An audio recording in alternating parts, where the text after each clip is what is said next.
Okay, well, welcome back everybody to to session 3 of the first day of the Kimposium, the sequel. Welcome as well to people who didn't attend the first part of this day because they were probably fast asleep. We are catering for a lot of different time zones here as best we can.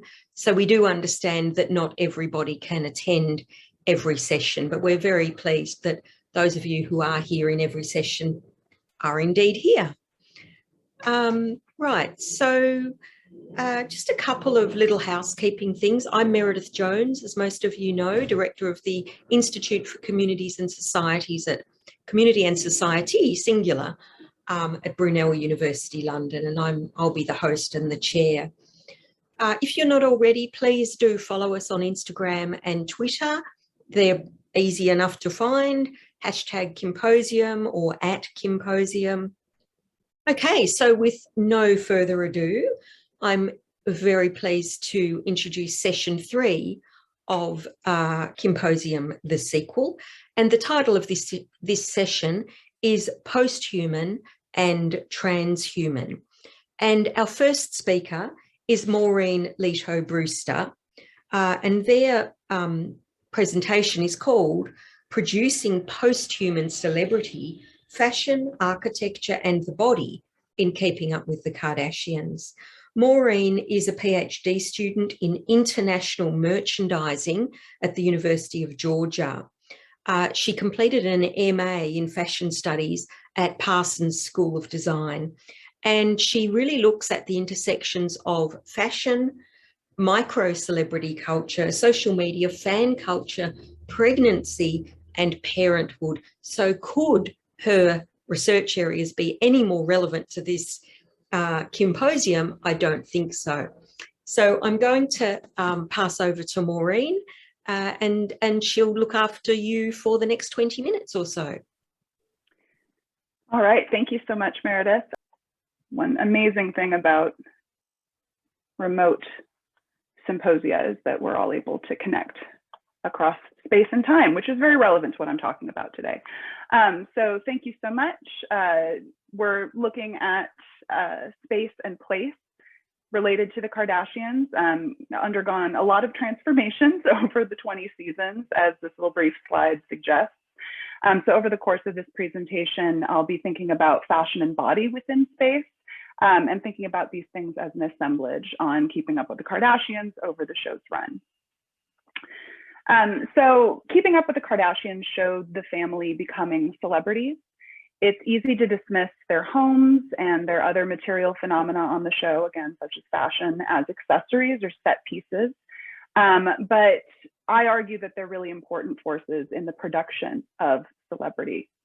So this study will focus primarily on the celebrity home as an effective space for the presentation of this sort of authentic Kardashian identity. These are spaces that sculpt the Kardashian body and forge their celebrity text alongside and with their fashion. So there's been very little attention to the Kardashian-Jenner homes and interior decor and design in academic studies of the family and their fame. So I'm arguing that these spaces are very important to the formation of their celebrity status and helps them to cultivate lifestyle brands, which I will discuss a little bit later. So kind of a little brief literature review here. I'm focusing primarily on celebrity homes, the Kardashian and Jenner homes in particular, as their key sites for character development and very important narrative scenes throughout the show. So previous research has focused on the home on film as an expression of taste, of elegance, of style, of fashion knowledge and understanding. Other research has examined the home on reality television, specifically celebrity homes on shows like MTV Cribs, other reality programs, as sites for effective connection and performance. So home decor is used on Keeping Up with the Kardashians to show this kind of authentic and aspirational personality. And this is very similar to other displays on reality television, which kind of are used to reinforce perceptions of wealth and fame, and kind of blur the line between public and private, between fans and celebrities. by showing the celebrity at home. And family is a really important theme on Keeping Up with the Kardashians, both on the show and in their branding, as I will discuss later. And this is really reinforced on the show through their continued presence and care for each other within the home, and decorating the home, as I'll discuss as well. So fashion and the body are also very important within these spaces. The Kardashian-Jenner family, has cultivated their bodies via diet, exercise, aesthetic and surgical procedures, as well as fashion. And their fashion bodies are central to their personal and professional brands. The show really ultimately shows the glamour labor of celebrity. This is the physical, the social, the digital work that edits the self and body to appear as very highly scripted, filtered, and creating a carefully constructed image. They also have become a lot more active in fashion branding throughout the seasons, not only within the wider fashion industry through various campaigns and appearances. I think we all saw Kim Kardashian at the Met Gala last night.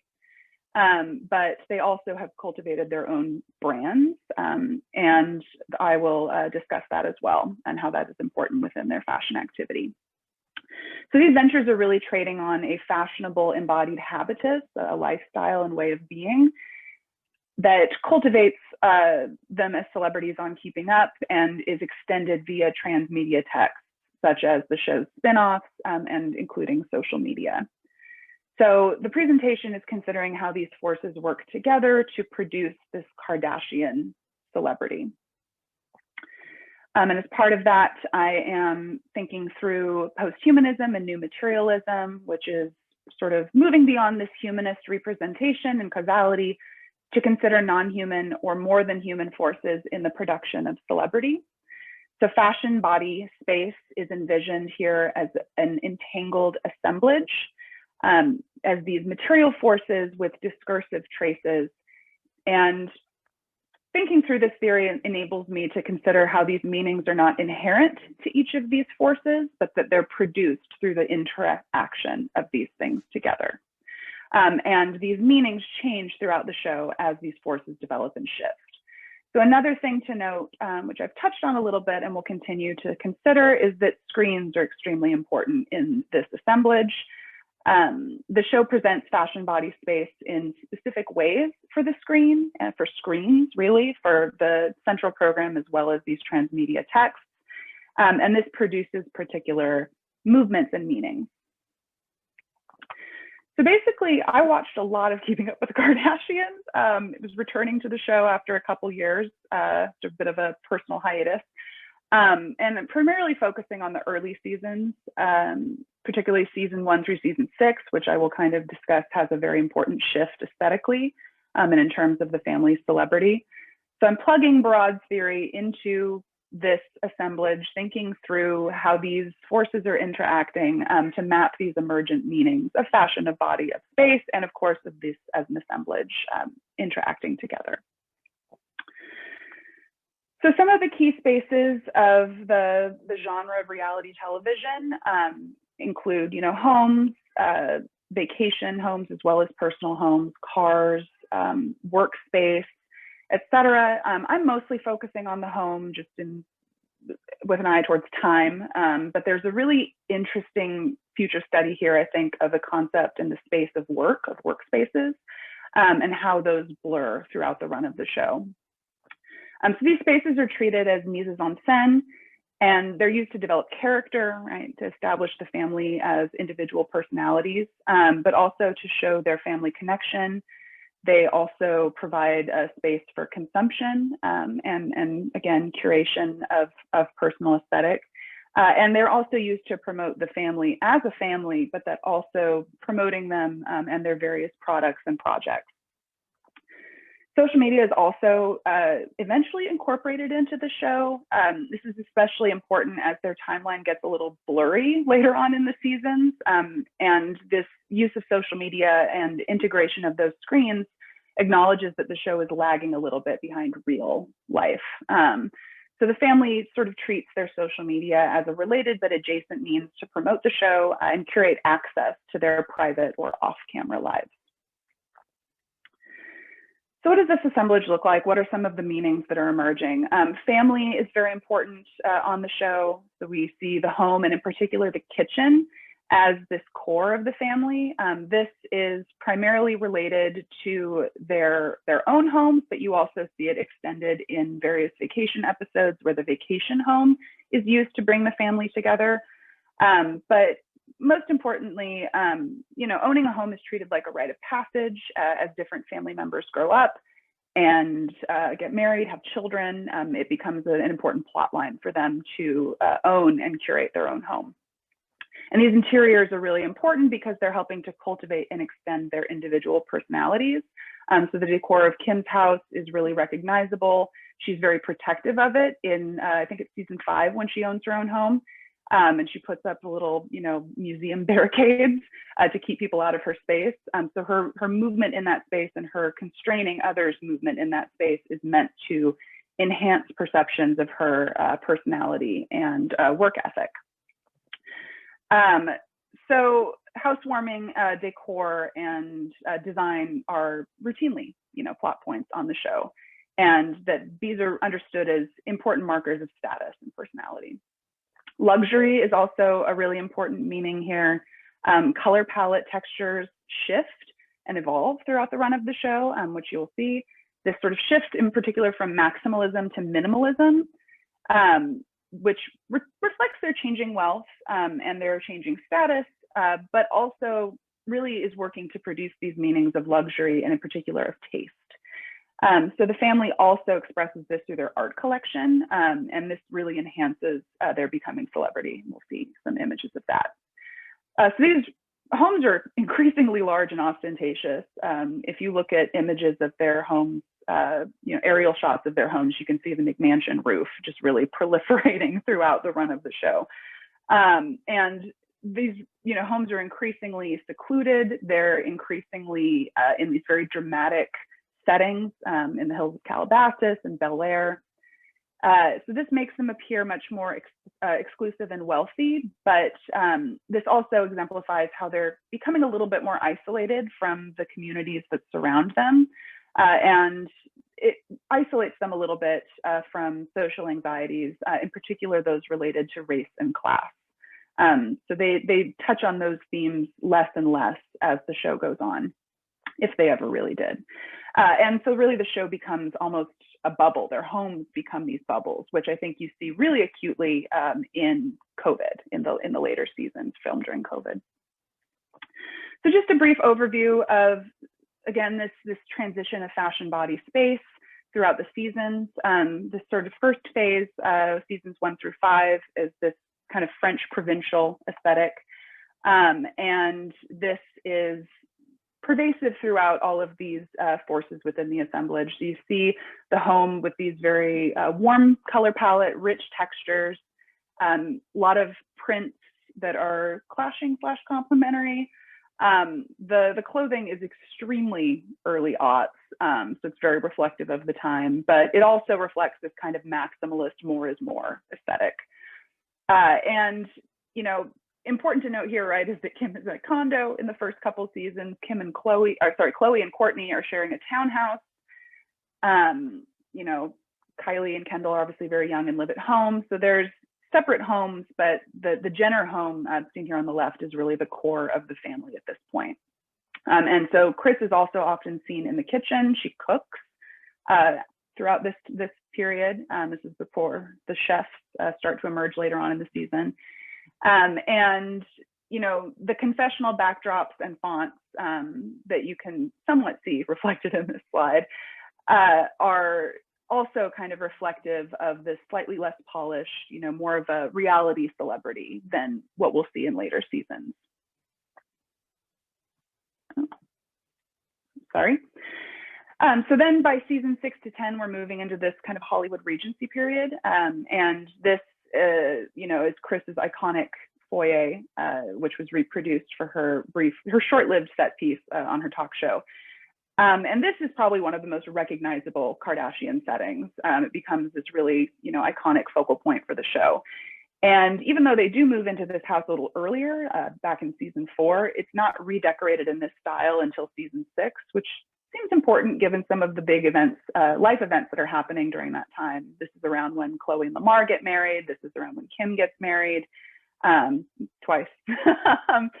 And so the home really is starting to evolve alongside and also, again, producing them as more established, tasteful celebrities. So we see this black and white and chrome aesthetic, a lot of geometric lines and patterns, a little bit more minimalist, but still this kind of, very highly decorated interiors throughout all of these spaces. And this is a point where you see, again, people moving into their own various homes, and the decor of those homes is starting to reflect these individual personalities, but they all share a fairly common black and white color palette. So there is a unified aesthetic throughout the family. So we see this individualization, but it's still reinforcing the connection of the family across their different homes. And this style is associated with old Hollywood. So again, it's very deliberately producing these meanings of glamour and luxury. And you can see also in the promotional shot for season 10 that their fashion is kind of changing to alongside and within these spaces to be a little bit more polished, a little bit more unified, a little less highly accessorized. And this is, of course, a promotional shot. So, of course, they're thematically organized, but we do start to see a little bit more fashion personality developing between the sisters.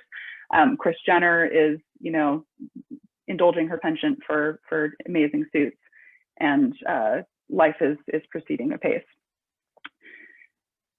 And most importantly, throughout these seasons, we start to also see fashion as well as beauty and body work really incorporated into the narrative of the show in ways that we have not in previous seasons. So into the last seasons, we see this sort of increasingly extreme and austere minimalism. And this is both in architecture as well as decor.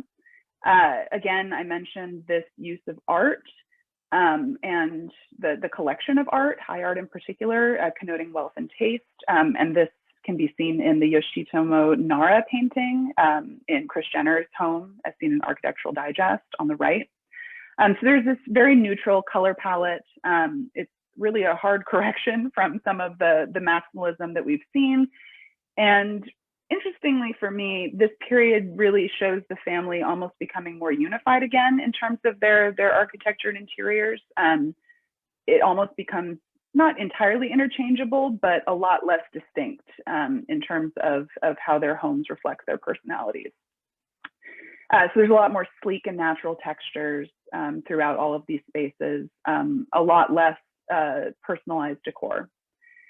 And alongside this, the confessional backdrops really change into, again, this much more neutral. The last one we saw this kind of marble that kind of was a placeholder for a couple seasons. Starting in season 15, this warm pink emerges, and this is attributed, rumor has it, to Kanye and his intervention. But again, really provides, unlike the earlier seasons where you had this slightly different color for each family member, now everybody is getting the same backdrop, and we're presenting them as like unified, sleek, polished celebrities. And phones, as we can see in this confessional shot, are also being incorporated into the show increasingly. And the footage that is captured on social media is also integrated into the show. So screens are really omnipresent by this point, and all spaces are becoming workspaces as well as living spaces, because they're always maintaining access to those spaces via their phones and their screens. And so really, the other thing to note here is their increasing fashion work. I mentioned Kim at the Met Gala. Here, all three sisters are, or the three of the sisters, I should say, that's not all three of them, as we know, in 2018 for the Catholic fashion themed Met Gala. And, they're cultivating more of a fashion personality. You can see some of their distinct fashion tastes on view here. We've moved pretty far away from this sort of more lowbrow fashion activity from the early seasons. I was really amused to watch the older sisters modeling bikinis for the Girls Gone Wild guy who called from jail. We're way far beyond that. We're beyond the boutiques in Calabasas, which have long been closed. We're now, you know, fashion muses for not only Kanye in the case of Kim, but also Balenciaga for Balmain. Kendall is a big time, the most highly paid model. Kylie is, of course, you know, a self-made billionaire. So really the glamour labor as seen on the show is also helping to, you know, really produce them as celebrities and provide the leverage to enter these other more rarefied fashion spaces. And you can also see, as in these later seasons, their homes becoming built for glamour labor. And there's, you know, the glam rooms and a lot of footage dedicated to, again, this like beauty work that goes into the show, which is also seen again on social media. So these homes are really, you know, developing these individualized personalities. And this is also reflected in the branding for their fashion and beauty projects. So we see space and taste being used as a brand. And becoming branded in the case of Kylie's jet on the bottom. And so the color palettes and textures are really complementing each other. Skims, for example, really draws on this neutral palette that you see in Kim's home with Kanye West. Kylie's kind of neon aesthetic has kind of cooled a little bit to this like warm pink that is used on Kylie Cosmetics and Kylie Skin products, which, you know, that kind of pale pink can also be seen in the stills of the confessionals. There's a lot of attention to how all of these things come together and are working to complement each other to produce the sisters as a collective, but also individual brands. So in terms of interaction and this sort of post-human theory, this allows us to consider about how space can actually produce particular branded behaviors. So it changes how they're moving within these spaces, how they're showing these spaces on screen, and facilitates ultimately these branded activities.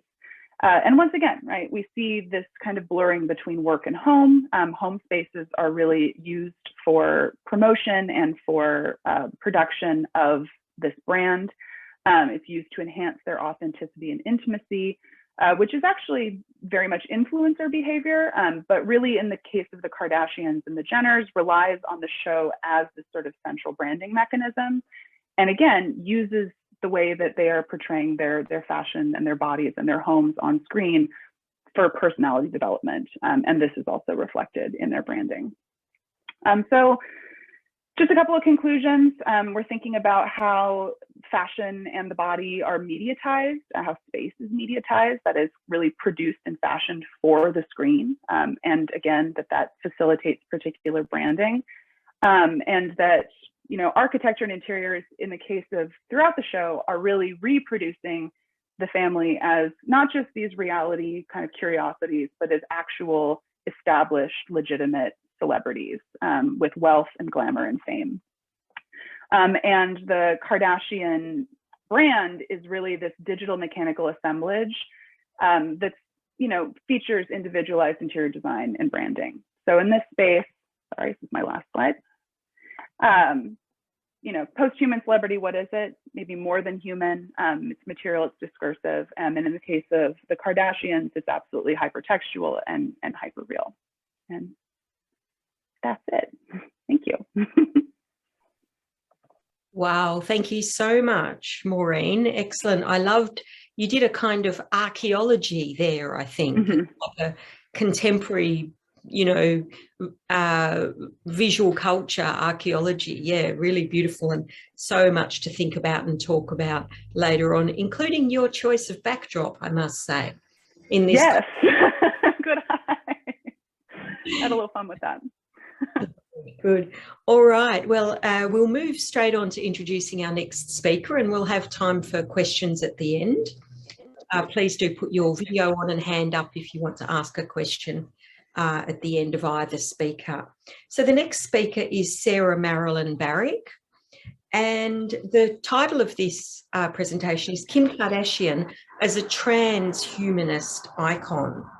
Now, Sarah MARILYN BARRICK is a New York Times featured self-described meme lord mum, a former neuroscientist and a futurist.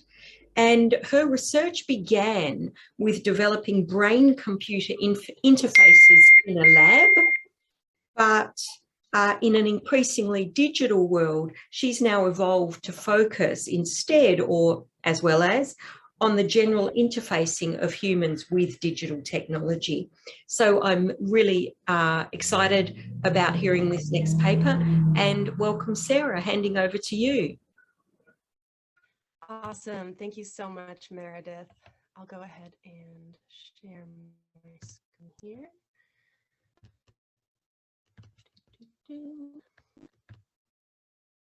All right, we're good. Everyone can hear me. Let's see. Okay, so I'm presenting on Kim Kardashian West as a transhumanist icon. Who am I and why am I talking to you about this? I'm a former neuroscientist. As Meredith said, I worked on brain-computer interfaces, which evolved to focus on the general interfacing of humans with technology. I'm a viral media, social media, and digital strategist for Fortune 500, celebrities, political campaigns, and startups. So I've built a handful of viral meme movements, attracted some press attention, and now I focus on growth and marketing operations from a business perspective, and maybe someday I'll start my own company. So I'm definitely coming at this from a business perspective with a heavy background in academia. So I hope that you find this interesting from these perspectives. Before we really dig in, let's cover some key concepts. So by transhumanism, when I'm talking about that, I mean our species co-evolution with technology. There's a lot of notions baked into the concepts of transhumanism or posthumanism, but I really thought it was pertinent to focus in on exactly what we're talking about at this stage. A lot of techno-futurists talk about how we've reached a sort of event horizon or singularity impending with AI and all these technologies that are happening very, very quickly relative to the entire scope of our human species existence. And we're honing in on this particular time and what it means to be a transhuman in this particular time period when Kim Kardashian happens to exist. And what do we mean by what makes an icon? What I mean is that Kim Kardashian is actively templating adaptive methodologies for the larger population when it comes to this digital and tech frontier. Whether she's doing this intentionally or not is not really within the scope of this presentation, but I'll stick to the facts and analysis here. So let's start with the selfie and the emoji. This is the initial thrust of our identities onto the internet. This pose, this activity, this phenomenon, this is probably the only non-Kim Kardashian photo in this presentation. It's sort of ubiquitous in society today, but it's very, very new. The selfie is the first evidence of our digital and meat space existences colliding.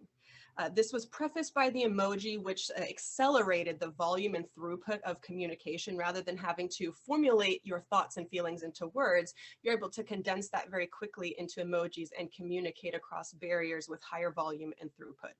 Memes are another example of this dial of communication efficacy being turned up. So we've got regular words that we formulate our communication with, then we have emojis, and we also have memes, which have multiple layers of meaning baked into them that we communicate with within an instant, basically. And people make memes within instants too, it's insane.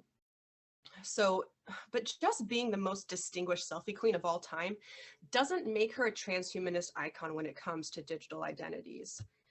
We probably don't have to dig too deep on this concept here, but she did popularize this content format, and she literally wrote a book about selfies. Well, it's mostly a picture coffee table book, but you get the idea. This whole selfie phenomenon, this whole emoji culture, she has been iconic in making it, everywhere in society. Her doctor even had to ban her from taking selfies so her wrist could heal. She couldn't even hold her phone that way anymore at a certain point, the way you hold your phone when you take a selfie. Those of us that work and live off our phones these days, which is another aspect of metaverse existence that she popularized and took to its extreme, we know how that scroll motion starts to border on carpal tunnel after a while. And this sort of makes the point that evolution can be brutal. It's a process as we innovate and develop adaptations to survive in our environments. And I really want to take it into that context when we're talking about her putting herself online and expanding the existence of her digital self.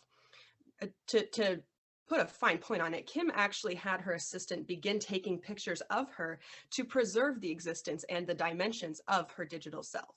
She's highlighted gadgets and technologies that help other people expand and preserve their existence and dimensions of their digital selves, like the Lumi phone case and her favorite Zoom lighting project. This is what makes her a transhumanist icon when it comes to self.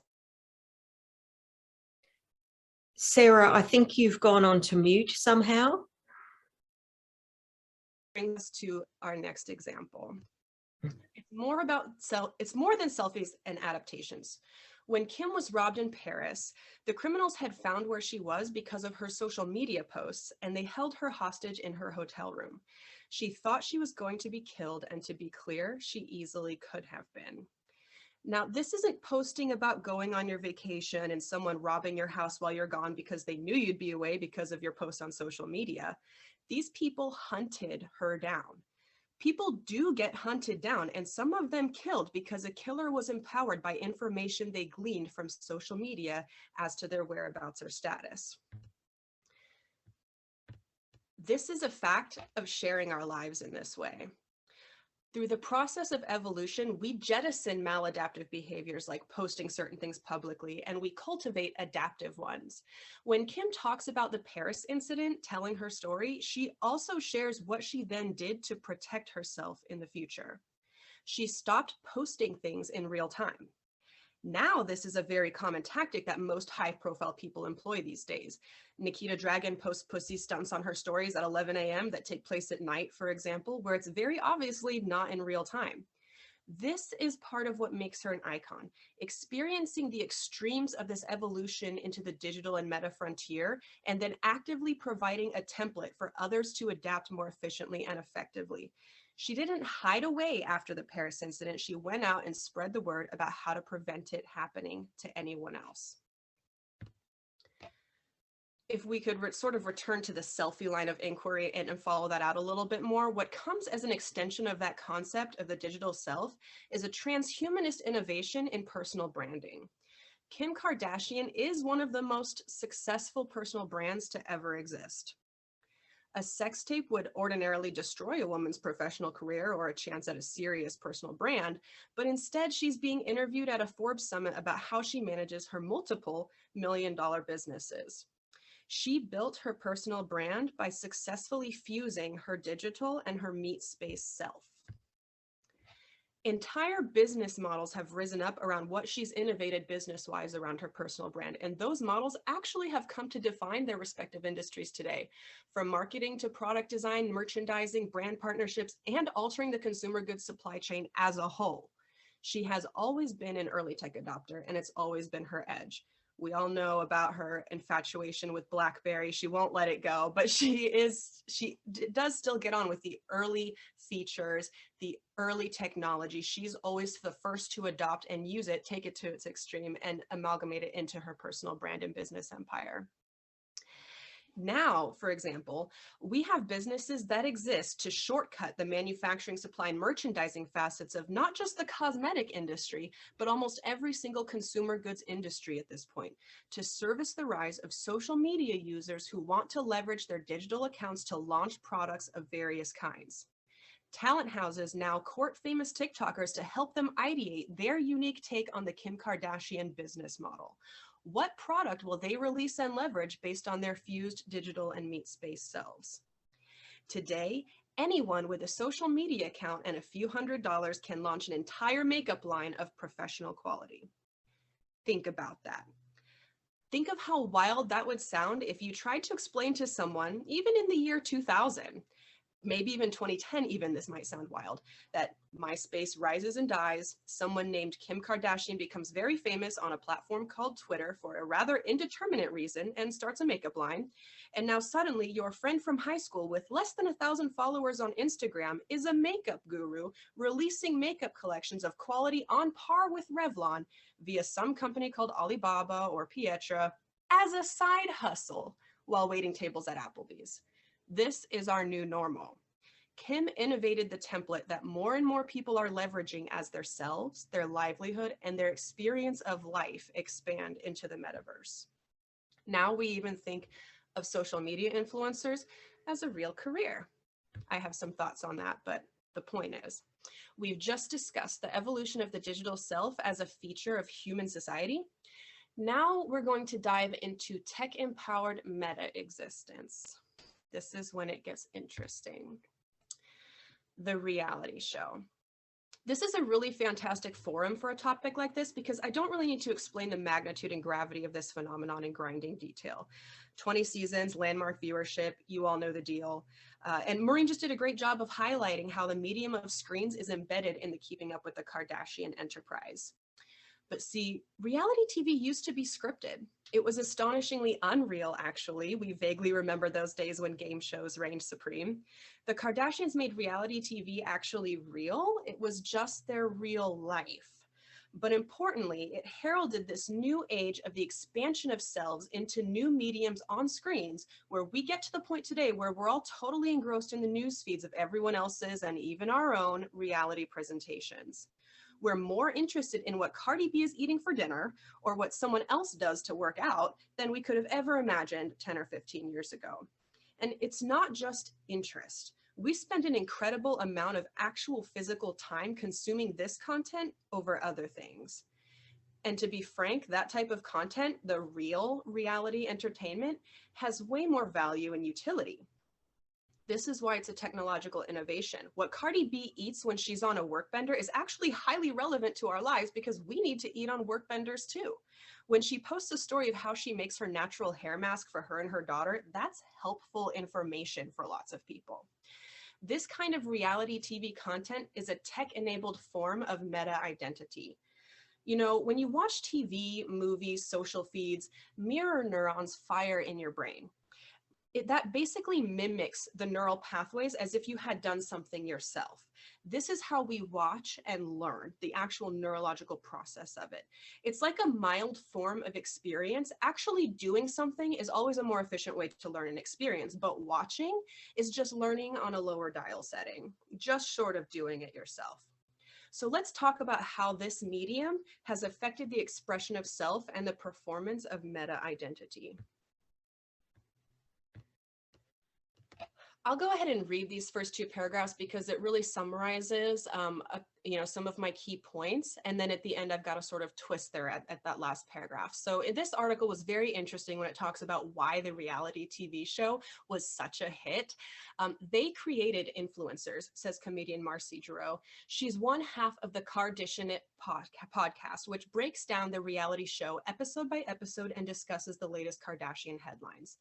Fellow comedian and host Jessica Jean Jardine adds, they made it not weird to use social media, which was designed to be a peek into your life for your friends, as an entire marketing and distribution system for their own businesses, which is what we talked about. Sarah, we've lost your audio.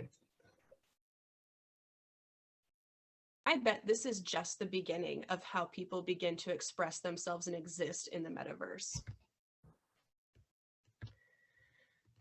And part of the reason I say this is because captivating large audiences just isn't done on television anymore. So when Giroux says she just doesn't think that anyone's going to captivate anyone on television for 10 years, in a way she's right, because nobody's going to captivate anyone on television for 10 years. It's all happening on social media and streaming services now.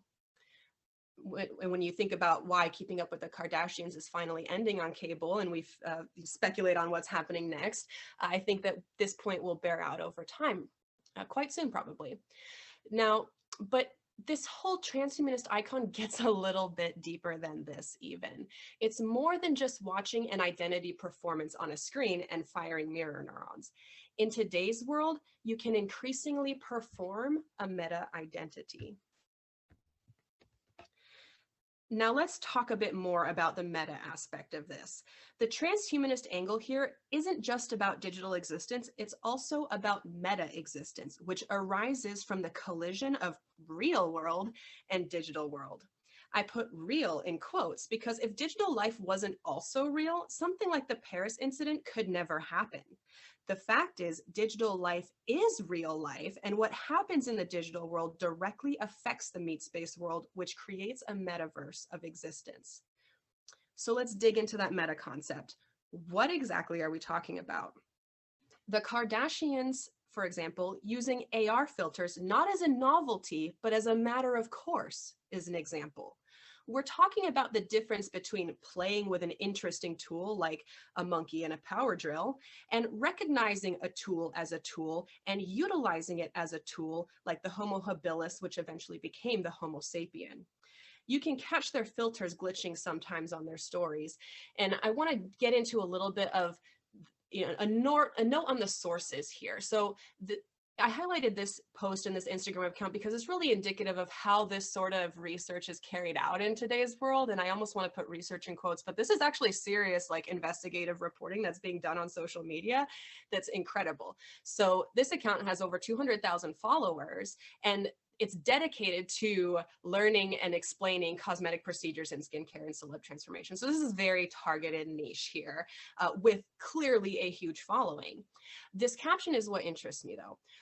This was a video post, by the way, and the video shows the glitching of her curve, and the caption goes on to explain. It says, "We know the Kardashians use body filters when posting videos." And this is interesting because she's referring to this collective investigative reporting that's happening on social media all the time. Every time they're posting stuff on social media, there are people dissecting it, saying, is this a filter or not? And they're exposing sounds really bad, but they're really critiquing this in a deep way and in real time. Now, she says it's unfortunate that she's editing a smaller waist and removing the natural curve that happens when sitting, contributing to unrealistic standards and expectations of what human bodies look like. That's a moral point, but what I want to get at here, and with this highlight of Kim Kardashian getting roasted for that editing fail, is that, and notably this picture isn't actually of Kim Kardashian, it's Kendall Jenner, but this whole idea of the Kardashians routinely using AR filters. A lot of what Maureen said about how they cater their image and the way they take up space and incorporate it into an identity, this AR alternate reality is part of that. And it's fascinating to me because it's not like they just tried this out. They took this alternate reality, and before anyone else really even knew what it was, they started using it as a matter of course. Okay, but this last part is my absolute favorite. Going back into the meta concept, this is where it gets really deep and mind-blowing to me.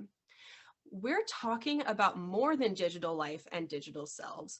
It's the fusion of meat space and digital existence in increasingly deep ways. Kim Kardashian didn't just corner the innovation of the tech-enabled personal brand. She also created a massively popular game app that takes it to an entirely new level. It's not just any game. It's the most meta form of existence that we have yet seen, and it's a powerful meta identity adaptation. The app is literally an app about her life that users can participate in their own style. Kim photographs her looks and sends them to the game developers along with her vacation plans so that they can create the latest artifacts for the game. When Kim goes to Bora Bora, the app users can go to Bora Bora and wear what she wears if they choose.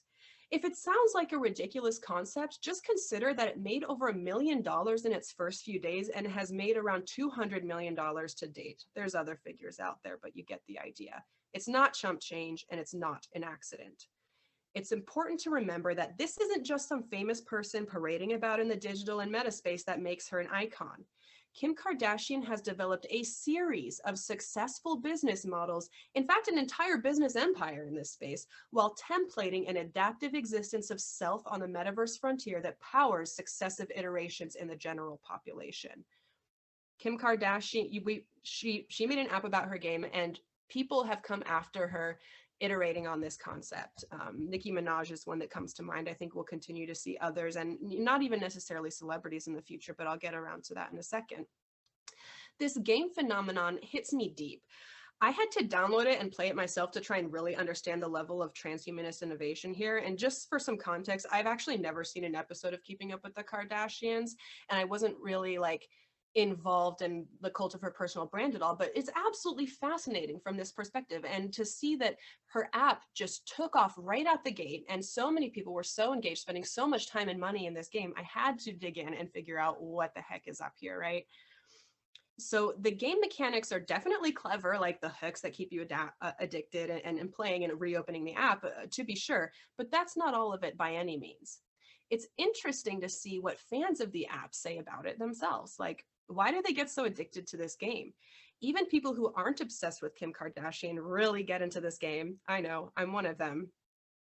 She revealed a phone call on her story recently in relation to the app promo, where she calls an avid user of her app and asks how long they've been playing and what they like about it, etc. The user likes to get the newest looks that Kim crafts for herself on a constant basis, is what the user said. Kim then confides in the person that sending her looks to the developers to include in the game is her favorite part. I just love to always mirror what I'm doing in real life into the game, she said. She says this so casually, but my jaw dropped and I had to replay the clip, having studied her with a transhumanist lens. Think about this. I just love to always mirror what I'm doing in real life into the game. Don't get hung up on the mirror analogy. People love to characterize Kim as self-absorbed or one-dimensional when they're not aware of her or what she does. But a selfie, for instance, isn't a mirror image, it's a presentation. She's not mirroring herself into the app quite so much as she's presenting herself via the app. You can both interact with her and be her in a remarkably flexible way. It's not an app where you get to mirror Kim's looks and travels. You're in her world. You're her. But at the same time, you're you. Now hold the phone. Are we beginning to collectively participate in identities? Returning to the AR concept, Kylie Jenner, the Kardashians have AR filters that you can actually use, like take on their identity, right, in your digital existence. It's if you dig into this, it gets really insane. And I think this is just the beginning for them even. Is this an evolution of social media, the digital self, and the metaverse? Are fandoms becoming something much more than they were in the 90s as a result of the applications of new technologies like this? You might think, well, it's highly unlikely that regular people will be putting their identities into apps or the metaverse for people to collectively participate in. Excuse me, I'm just getting over a cold. But in a world where we have computer programs that write other computer programs and a no-code revolution where anyone can build an app within hours without knowing any code, are we really far off from such a possibility? We're already creating profiles on apps, sharing our looks and travels, responding to comments, exchanging real-time video and voice chats with people we've never met. Will that always be the case? Or are we bound to evolve? More importantly, are we looking at yet another template that Kim Kardashian has pioneered for how people might do business, innovate, exist, or express themselves in the near future? In this presentation, I hit on the highlights of Kim Kardashian's career as a mogul and tied it to her influence as a transhumanist icon. And I hope you found this at least mildly interesting from an academic perspective as well as a business perspective. As a futurist, this is sort of what I concern myself with, is this confluence of culture and technology and speculating on what an adaptive and productive future might be. And this is why I use the word transhumanist and put it into an evolutionary perspective and, grapple with the fact that technology is changing the way we as a human species exist, and we are doing it intentionally. We're developing this technology and co-evolving with it, and this is going to affect, we're at a very crucial nexus, interesting nexus, where technology is advancing so fast, and speculating on the future, and in my view, speculating on a productive, a positive, and adaptive, maybe a solar punk rather than a cyberpunk future, is something that I spend a lot of time in my workday working on. And for that reason, Kim Kardashian is extremely interesting to me. We've discussed how being a transhumanist icon is about much more than just doing the thing, just existing in the metaverse. It's the fact that she templated it for the general public has opened the doors and windows wide into the process and exemplifies to the public adaptive and maladaptive features of our species and society's expansion into the metaverse. I hope we have a little bit of time for questions. I'll go ahead and, how do I stop sharing? I do presentations on tech and I can't figure out how to exit my screen. All right, thank you all so much. This has been amazing, and I'm really appreciative of just this space to talk about and explore these things, because I think it's very important to our future to analyze our present at this level. Thank you so much, Sarah. What an excellent, actually genuinely mind-boggling presentation, I think, for lots of us. So let us gather our thoughts, and I hope that people in the audience have thought of some questions for one or both of these two brilliant presenters. I have a few, but of course I'd rather not ask them. I'd rather you ask them. And I see we have a question already from Miriam. Go ahead, Miriam. Hi, I hope you can hear me. But yeah, this is a question for both Sarah and Maureen. I was thinking about how, I think it was last year, Kanye West gave Kim a gift of her late father as a hologram. So I was wondering if, well, my conspiracy theory about that was that they were kind of beta testing the reaction to that kind of technology in the public. But I was wondering if either of you had any thoughts about what they might do post-death, or if they obviously must have some kind of plan about how they're going to continue to use their image. So I wondered what you kind of saw for that. Yeah, thank you. That seems like Sarah. I feel like you have, I'm sure, many thoughts about that. Absolutely. So regarding what they might do post-death, I'll start with sort of painting it on a macro perspective. For instance, for me growing up, my parents were always early tech adopters. We were one of the first with Wi-Fi. They were the first to have Palm Pilots. We had email accounts at a young age. And I think that's a process of being an early tech adopter. And it's something that Kris Jenner and the Kardashians are also acculturating in their kids. So in terms of what they might do post-death, given this trend that you can see in this sort of theme, I would absolutely expect that they would pioneer and that they would take advantage and use whatever technology they could, because that's what they've always done. Every social media platform, every new type of content, they have pioneered. And even if they're taking cues from other people, they still launch forward and they go all in and they make a point. When I was young, my dad told me that you have to be intentional about trying new technology or you will fall behind. And this really stuck with me. It's why I decided to become a mom, is because if I didn't connect to the younger generations, I felt that I might fall behind with my adoption of technology that's accelerating. So given that they seem very focused on that, I would absolutely expect that they're going to take any technology that comes out, they're going to try it. And even if they're taking cues from other people, they're probably going to go full steam ahead with it. That would be my guess.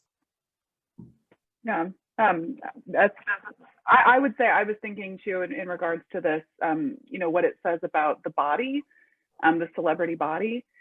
And again, I think, first of all, Robert Kardashian Sr. has been like a sort of almost hologram ghost throughout the show anyway. So it was interesting to see him made material, and that their impulse was to make him material in that way. And again, I think that there's something interesting to say about the body becoming, this more than human entity. And again, what that says for their future as celebrities, but also for all of us more generally. Yeah, fantastic. Just really quickly, my personal take on the hologram was that it was a reintroduction of the patriarch, because so many of the other patriarchs had left, and Kanye probably knew he was on the way out at that point. So there's my cynical feminist view on that. We've got a question from Samantha in the chat, and I'll just read it out. Do we think that the Kardashians and their producers / assistants are cognizant of their decisions regarding transhumanism? Are they aware and making these moves on purpose? Or is this the natural progression of our digital world? AKA, is it intentional? You know, Oscar Wilde and lots of artists have written some awesome things on this topic, that when an artist creates a piece of art, they don't necessarily imbue it with the way that we end up receiving it. So they create it as an artifact of their consciousness, their ego, their subconscious, however you want to formulate this artistic process in psychological terms, and then we interpret it. So my guess would be that it's not intentional, it's just the way we're perceiving, the way they are presenting their art. I think we should really think about it in terms of art rather than like a deliberate activity that they're thinking about, although what they're doing is very deliberate and intentional. When it comes to transhumanism, I think that that's a way that we can read it given our current context. And I'm sure in 20 years, people will read it with a slightly different context and their actions can still be read as intentional to a degree. But I think more to your point, is this a natural progression of our digital world? Yes, I think there are people who are going to pioneer and move forward on this frontier. We'll take cues from them. And there's always going to be people like that. And the Kardashians will probably always be people like that. Yeah, I mean, I think I would agree with that. I think that there's a certain flex in adopting some of these technologies, as Sarah's kind of touched on. That's sort of a wealth thing, that's a privilege thing. But it also, to me, just speaks of this desire to really produce this very sprawling transmedia brand. So to me, it's intentional also in that way. And yeah, I think that, you know, all of these things have to be viewed with an eye towards, you know, contemporary culture and norms and whatnot. And it definitely will progress. And I look forward to seeing maybe Kimposium, the 40th annual one or whatever. And we can talk about that then. Yeah, thank you both for those answers. I just wanted to let everyone know that one of our speakers from the next session has unfortunately had to pull out at the last minute. So if we want to continue with this one for another few minutes, we can. And my apologies to CAVYN, who will be presenting in the next session. I know that delaying it might be a little bit anxiety making. So does anyone have any more questions for either of these two presenters? If not, I would really like both of your quick takes on Kim's outfit last night in terms of the transhuman and or the posthuman. My good friend from grad school at Parsons and I were just messaging about this on Instagram, and we agreed that hers was, I think, we agreed that and thought that her look was definitely the most compelling on the carpet. This was a really confusing theme, really amorphous, I think, like American fashion. What is an American fashion? And her look was really interesting to me because it really it took her face in particular out of the equation, and in many ways recentered her body, but not in a way that we've come to expect.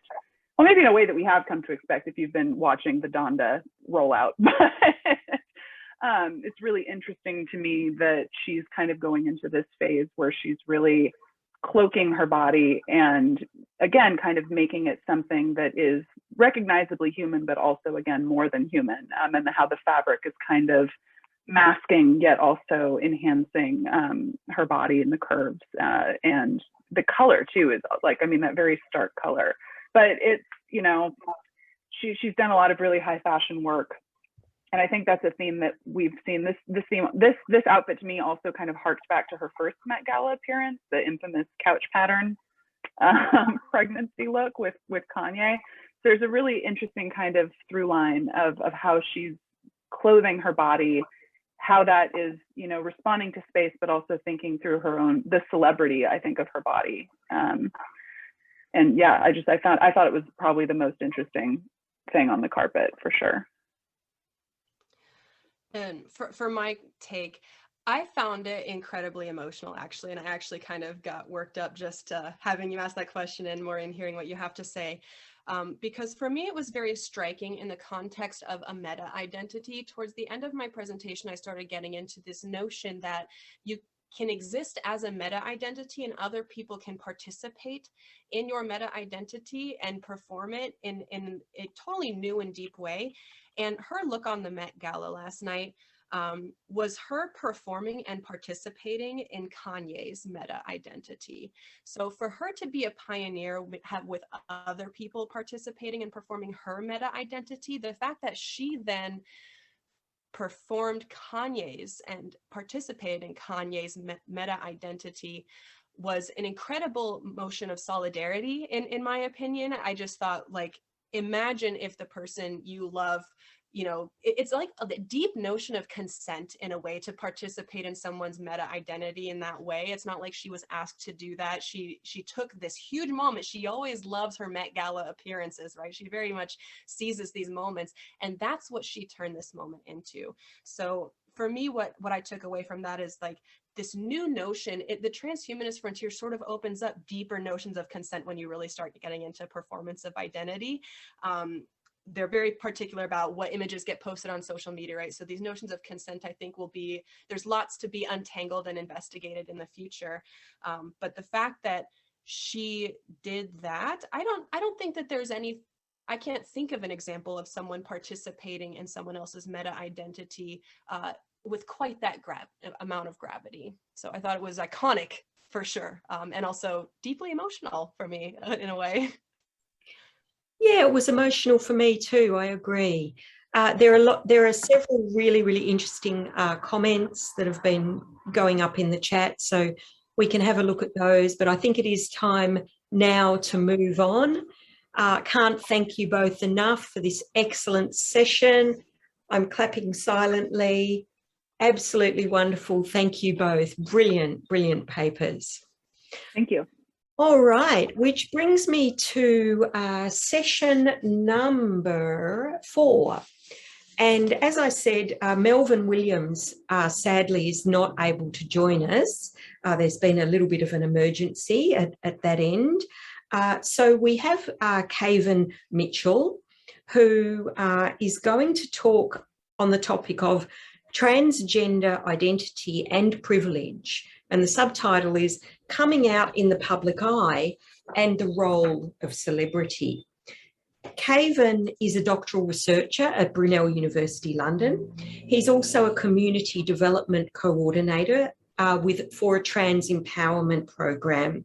He's an executive committee member for the Feminist Studies Association, and their current work focuses on transgender identity and its intersections with disability.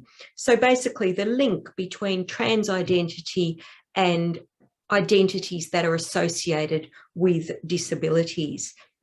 So I'm going to hand over to CAVYN. I'm sure that, as usual, he's got a very well-timed paper, but yeah, officially 20 minutes. We have a bit longer and questions afterwards, and feel free to post in the chat, everyone. Thank you, Meredith. Over to CAVYN. Sorry, I was a bit ahead of you there. So hi, I'm CAVYN Mitchell. I use he, they pronouns, and I'm talking about transgender identity and privilege. Next slide, please.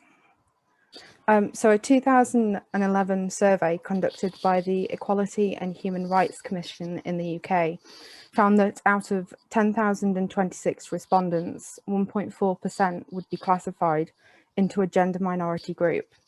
The survey also showed that 1% had gone through any part of a gender reassignment process. This includes thoughts or actions. As someone in the public eye, Jenna is in a unique position to platform trans issues, particularly as she has come out in such a public way. So other transgender celebrities who have also brought trans issues to the attention of the media include Elliot Page, Jazz Jennings, Laverne Cox and Eddie Izzard, amongst others. It's really important to highlight here that every transgender experience is different. As Jenna has been spotlighted, many see this as the ideal or what to expect of all trans people. Next slide, please. So whilst there are many transgender and non-binary celebrities, Caitlyn Jenner is one of the best known openly transgender celebrities in the United States. As a celebrity, Jenner is in an unusual position, as celebrities usually influence youth the most, and Jenner, being known as a successful athlete, can reach multiple generations. So, well known as an athlete, Caitlyn Jenner launched her gender identity by publicly coming out as transgender on the cover of Vanity Fair in 2015.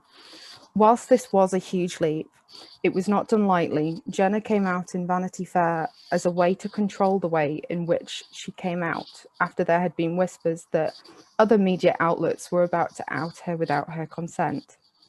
So having had to come out earlier than planned queries whether she would have fully medically.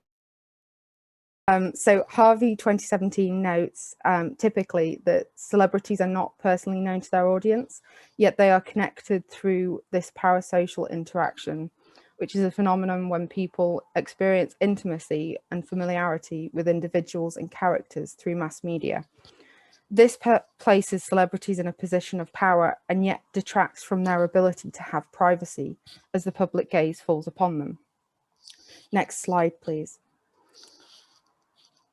So here is Jenner's cover of Vanity Fair, released in 2015. So the headline that was used, "Call Me Caitlyn," used alliteration and few words as a way to both shock and be memorable. This contrasted with other headlines, which read, "Bruce Jenner comes out as a transgender woman," or "Bruce Jenner in his own words." The choice of outfit had some irony, as many trans exclusionary discourse revolves around this idea that trans women are not women, as they reduce women to a sum of their parts. By showing the aesthetic and surgical transformations as visible, tangible, and embodied claims to an essential and intuitive female ontology, Jenner is able to be seen how she wishes to present. Next slide, please. So Jenner's coming out. So coming out as transgender refers to the process by which transgender people live authentically and ask people to gender them according to their gender identity. People come out in many different ways. For the majority of trans people, family reacting badly is the worst case scenario. So for a celebrity such as Jenner, she had to deal with the ramifications of how the media reported and reacted to her coming out. Even once the story broke, many still dead-named and misgendered her, as can be seen in the photograph on the slide. So dead-naming refers to when a transgender person who has changed their name is called by their own old name, whether this is intentional or not. So Lovelock argues that Jenner's outing on the cover of Vanity Fair echoes past trans women who have come out in the eye of celebrity and fits with a certain aesthetic and framework for representing trans women within celebrity culture. The ways in which Jenner's story of being a trans woman have been explained in popular culture shows just how the privilege of celebrity comes with its own entrapments. By having to conform to using words and phrases that are familiar to wider society and those who consume publications such as Vanity Fair, Jenner is mirroring the process by which many transgender individuals have to emulate to cisgender professionals who act as gatekeepers to transgender services. Next slide, please. So the before and after, this need for a tangible change. The wrong body trope has become part of the vernacular when wanting to medically transition. The idea that trans people can only access hormones or other aspects of trans healthcare by expressing the feeling of being in the wrong body and needing to make changes detracts from trans experience, which is often far more complex than this ideal makes it seem. Trans healthcare is largely gatekept by cisgender healthcare professionals, who often have rigorous criteria that can be oppressive to trans people seeking medical support.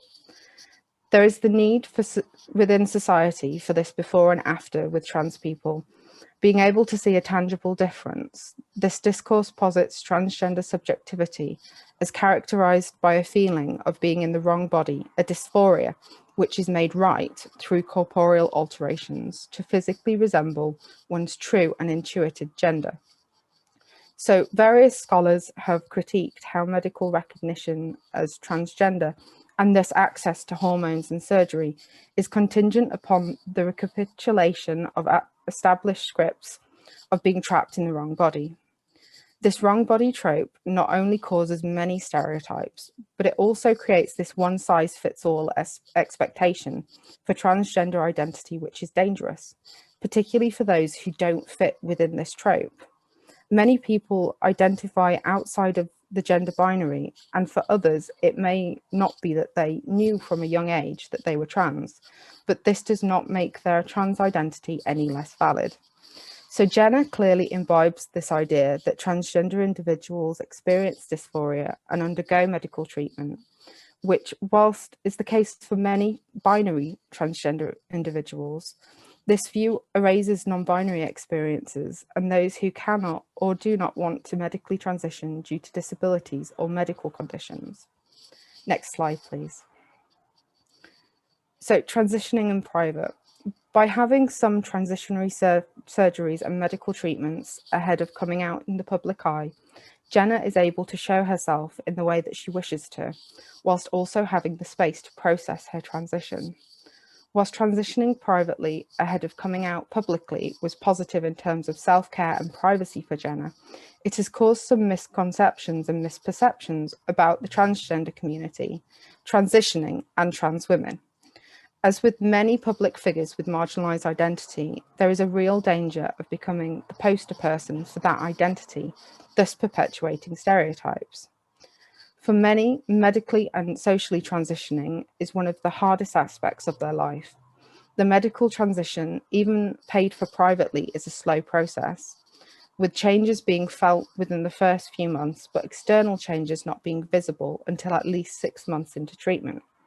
There is also a system whereby you undergo certain treatments at certain times. For those in the UK, the gatekeeping means that even if someone has been on HRT for a few years, they still need several doctors to sign a letter to state that they are able to access surgery.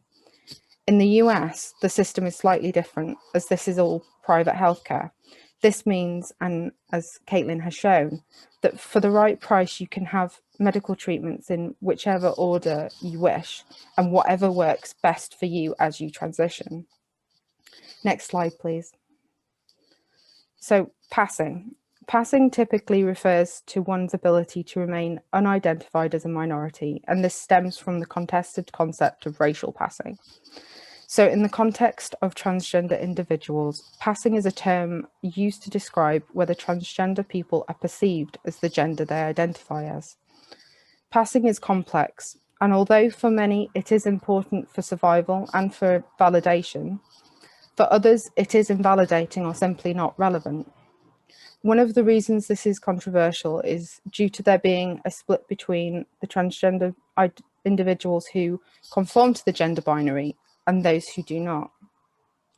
Begun and Qatari argue that this ability to conform to society's cisgender-based gender standards is upheld as a goal, indicating success for transgender and gender non-conforming individuals, regardless of whether they themselves are interested in passing through gender conformity.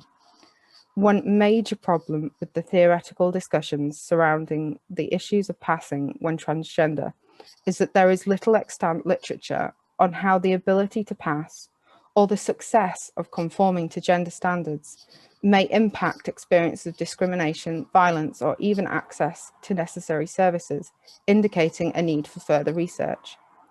Another side of passing is that transgender people often choose parts that feel right to them, rather than either passing in all aspects of their life or none.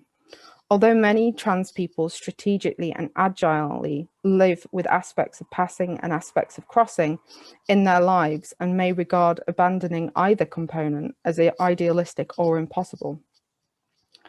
So as with other transgender celebrities, such as Elliot Page, Jenna had already undergone some aspects of medical transition prior to publicly coming out. So this included taking hormones and surgeries on her nose, trachea, breasts, and facial feminization. Whilst undergoing these affirming trans treatments outside of the public eye, Jenner was able to access the privacy that she needed to explore gender and to exist how she wishes to be. By transitioning partially in private, this gives wider society a skewed view of what transgender is and how a trans person should look. This also erases much of the waiting and other challenges in gatekeeping that transgender people who do not have such privilege go through. Jenner was very strategic in the way that she came out because she'd already had these surgeries done. And that meant that aesthetically, she managed to kind of not perform gender, but to present in the gender she wishes. And that enabled her to be more accepted in a way, and that was a clear performance of privilege and culmination of power and acceptance, really. Next slide, please. So celebrities transitioning. For those transitioning in the public eye, it is difficult to evade what has come to be known as the transgender ideal. So this idea that transgender individuals all follow the same transitionary guidelines or path. Part of this problem is that for many people who have never met or experienced transgender individuals in any capacity, believe that they've witnessed the full social and medical transition that Caitlyn went through, whereas in reality, they witnessed a very privileged and private transition. For all intents and purposes, Jenner had almost fully medically transitioned by the time she came out. Thus, the public part of her transition was a very public coming out and then experiencing her live as her true self in public. In contrast, Jazz Jennings came out as transgender when she was 5, making her the youngest documented child to come out as transgender. And then she publicly documented and shared her gender transition and what it was like to grow up as transgender in the US. This really shows the difference in generations and the difference of attitudes, particularly since Jenner's youth. In the UK, the wait for trans-affirming healthcare is upwards of 4 years for the first appointment. In America, whilst there is an informed consent model in place, the cost of accessing healthcare makes it impossible for low-wage individuals to transition in a timely manner. Next slide, please. So one size fits all. Much like ill-fitting clothing, there does seem to be a one-size-fits-all approach to transgender identity, particularly within the medical profession. With so few transgender celebrities, people view transgender as a fixed concept based on what they see in mainstream media. This creates ideals of what transgender is and how transgender people should act and present, including what the aesthetics of transgender identity should look like. Next slide, please. Representation. The representation of trans women in mainstream media is quite daunting because the majority of articles about trans women of colour are simply reports of their murders. So when someone such as Caitlyn Jenner is thrust into the gaze of the media, that she is able to, in most cases, put her point across, present this well, and represent the trans community, which is a controversial point, it does show her privilege and her power. This trans ideal has been argued to be a search for recognition, one that pushes trans individuals towards a hormonal and surgical imperative, which reinforces the pathologizing of trans identities. Next slide, please. So studies find reduced prejudice toward lesbian, gay, bisexual and transgender populations resulting from exposure to LGBT persons or fictional LGBT storylines in mass media. Research has continually shown us that the way to overcome this stigma and prejudice is through social interaction, although this once again puts that work onto the very people who are oppressed. There is a distinct lack of positive representation of transgender individuals in the media. More recently, Elliot Page was able to break barriers and to show positive trans representation. The celebrities who are able to break through, such as Elliot Page and Caitlyn Jenner, to either be shown in a positive light or to get their messages across are overwhelmingly white. Next slide, please. So privilege. The LGBTQ plus community strives to condemn the hierarchy within wider society of patriarchy in which white, cisgender, heterosexual men are at the top. However, it can be seen that this hierarchy of privilege is being reproduced within the LGBTQ plus community, with white, cisgender, gay men at the top. Even within the transgender community, it could be argued that there is a hierarchy between those who conform to the ideology of the gender binary and those who do not. There's also much gender policing, which shows greatly privilege in different areas, particularly for those who, have the resources to medically transition and those who don't. Privilege comes in many forms. For Jenna, it is clear that she has the privilege of being white, wealthy, in the role of celebrity, and able to access healthcare and other beauty treatments with little problem. Next slide, please. So, in conclusion, transgender experience varies despite the ideals in the media due to lack of positive representation within the media. Jenna's experience as it was presented within the media is not how most people experience transition, and this was due to her privilege and access to good healthcare. So Jenna tried to transition in private rather than sharing the whole journey. This has presented her coming out as this one event rather than a series of events over a long period of her life, which is usual of a transition. Despite there being this wrong body trope as an expectation for trans individuals who wish to medically transition, transgender identity is not as simple as this clear-cut story that is expected of us. Thank you. My next slides are just references, if you want to perhaps just skim through them.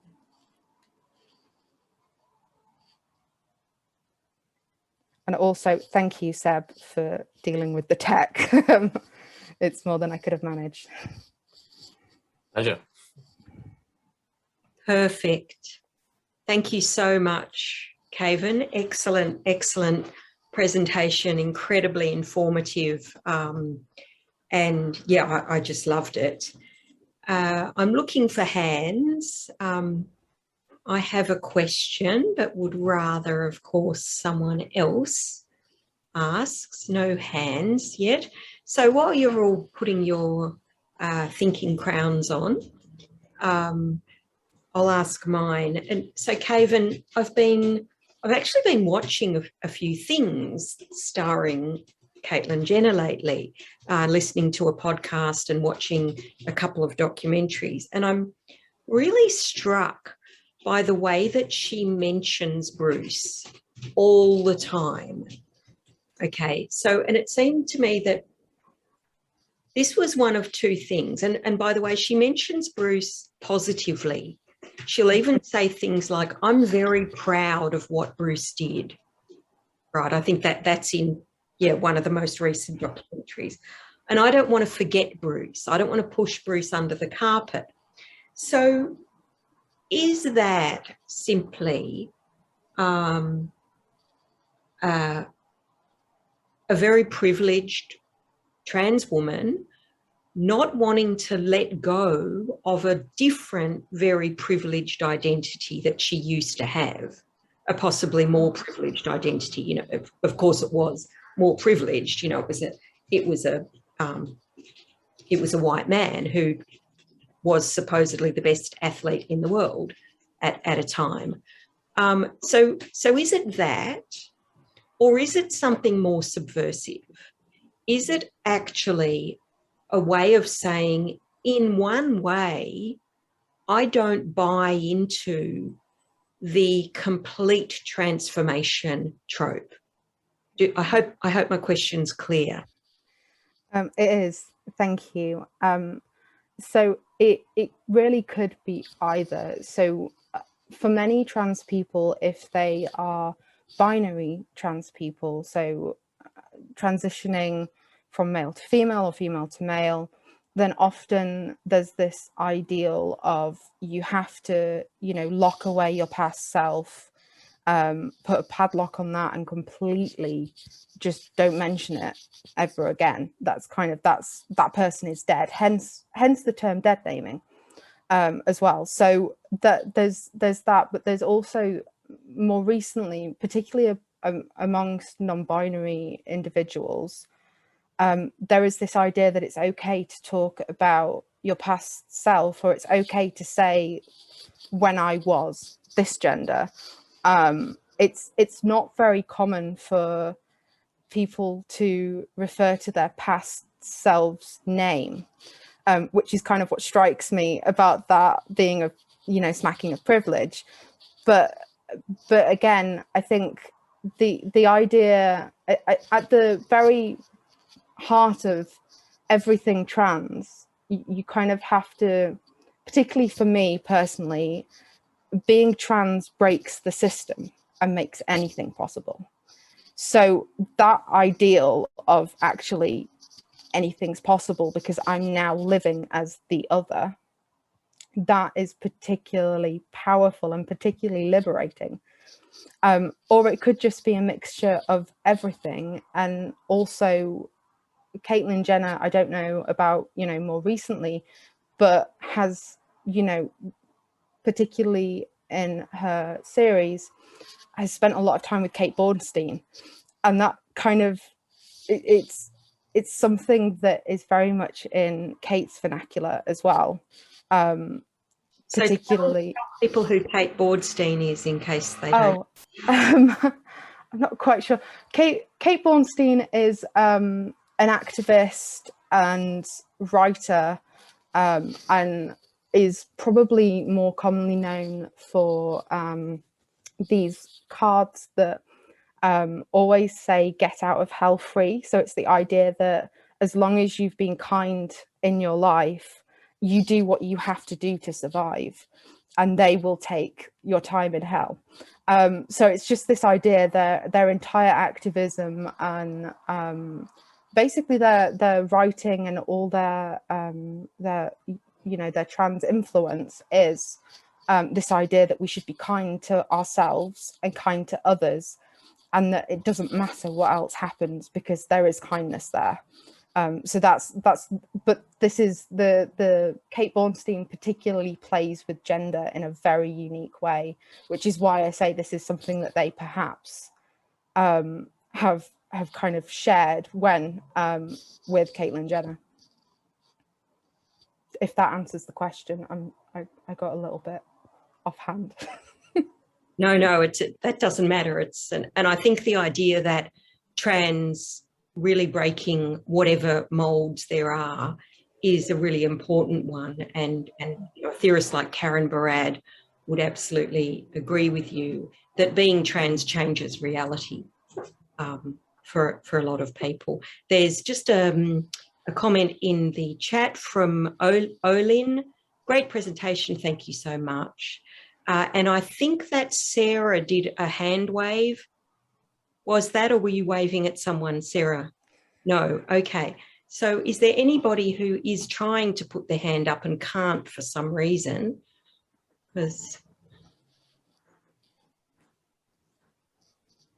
Okay, so in that case, I've got one more question for CAVYN, I'm sorry. And that is, it's a very, very prosaic question. Most of the surgeries that Caitlyn had already undergone before she came out were, I think, and correct me if I'm wrong, to do with facial feminization. So how, and I've heard trans people say that, well, I've heard trans women say that facial feminization is actually more important in terms of passing than those other more sort of blunt, operations to do with breasts and genitals, right? And in fact, I've heard some trans people say, well, genitals don't matter at all. Those operations that's last on my list, not because it's the most important, because it's actually the least important if I even go there. So what do you think about that? Was that a particular mode. What does it mean that Caitlin chose to do all that first? I think it shows that she was desperate to be presenting as female and read as female, not just presenting. But a lot of trans women have those kinds of surgeries first and really kind of focus on the face and you know, altering the nose, the feminization of the jawline, and the shaving of the trachea, really, because those are things that can't be kind of make and men do, if mend and make do, if that makes sense, because you can pad out your breasts much like you can bind if you're, you know, trans mass, and you can tuck. So there are things that you can do to alter your body aesthetically with the use of, I know Caitlyn Jenner talks a lot about, one of the first things she got was, you know, breast inserts and padding for her hips and her back. So that those are the things to kind of create that shape is really feasible. It's essentially sculpting. It's almost like an art form to try and get it right for your body type and your build. So having, you know, doing things around the face is actually, it makes more sense and it's more logical, because that's the thing you cannot fake, no matter, you know, what you do in terms of contouring, in terms of makeup and everything else. There's, you know, that, and there's always a fear around not passing because somebody, you know, looks at your long hair, perhaps if you're trans femme, and then you turn around and they immediately go from calling you Mr. Sir. Things like that has a big impact as well. So being able to be read is as that gender is particularly empowering. That's very interesting. And I had never thought about the difference between sort of frontal appearance and appearance from the rear before. So there's a couple of questions that have come up. I think people are having difficulty raising their hands maybe, but these are in the chat. So Catherine Appleford's said, great paper. I think the comments concerning race are really interesting. Can you say a bit more? What are your thoughts on Laverne Cox, for example? I can imagine that her performance of femininity is different, but do you think there are important racial differences in respect of transgender issues? Wow, that's a lot of question. So I kind of, that isn't really my field, but Catherine says sorry. Oh no, you're good. That's just my response while I think for a second. I think there are lots of different ways that people present themselves, and particularly looking at Laverne Cox. So Laverne Cox is somebody who really did an amazing amount of activism in Orange is the New Black, down to some of the more harrowing scenes of actually what happens when you stop hormones as a trans person, particularly as a trans woman. So I think in terms of powerful messages, I think that Laverne Cox has a much more integrated and a much bigger audience in that respect than someone such as Caitlyn Jenner, because I think people do recognize privilege in that respect and look at, you know, just who is the most, who they can most see themselves in terms of, you know, like transitioning privately versus, you know, funded, or the different things that people have to do to become trans and to be who they are, and to be viewed as who they are. I think that at least partly answers the question without going off on a ramble. Yeah, well done. Catherine said yes, definitely. And Maureen's put up a comment that you may want to respond to. So she says, quote, make, do and mend, unquote, is a really powerful fashion metaphor. Very interesting to consider which trans bodies are fashionable. So fashionable here is an interesting word. And that might speak to Catherine's questions about race.